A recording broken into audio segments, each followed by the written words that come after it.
हे ମୋ ଭାଇ, ଏହି ପୃଥିବୀକୁ ଆମମାନେ ସବୁଦିନ ପାଇଁ ଛାଡ଼ିକି ଯିବାକୁ ହବ ମୋ ଭାଇ। ଏ ଜଗତ ଆମମାନଙ୍କର ରହିବାର ଜାଗା ନାହିଁ ମୋ ଭାଇ। ସମସ୍ତେ ମରିବାକୁ ହବ। ଏହି ଫ୍ଲାଇଟ୍କୁ ଦେଖ, ରାଉରକେଲାରୁ ଭୁବନେଶ୍ୱର ଯିବା ପାଇଁ ବାହାରୁଥିଲା। କ'ଣ ପ୍ରୋବ୍ଲେମ୍ ହେଇଥିଲା କେଜାଣେ, କେତେକ ଲୋକର ଜୀବନ ଗଲା। ହେଲେ ଏତିକି ଭାବିଥାଅ, ମରିଗଲେ ସରିଯାଏ ନାହିଁ, ମରିଗଲେ ଉଠିବାକୁ ମଧ୍ୟ ହବ ଦିନେ। ଆଉ ଉଠିଲେ ଅନନ୍ତ ଜୀବନର ଆଉ ଅନନ୍ତ ନରକର ବିଚାର ଅଛି।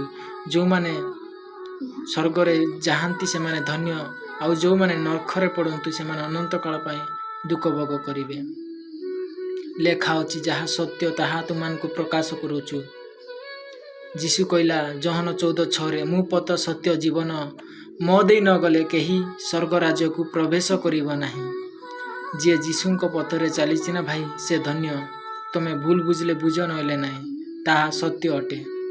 ଭିଡ଼ିଓ ଦେଇଥିବାରୁ ଧନ୍ୟବାଦ।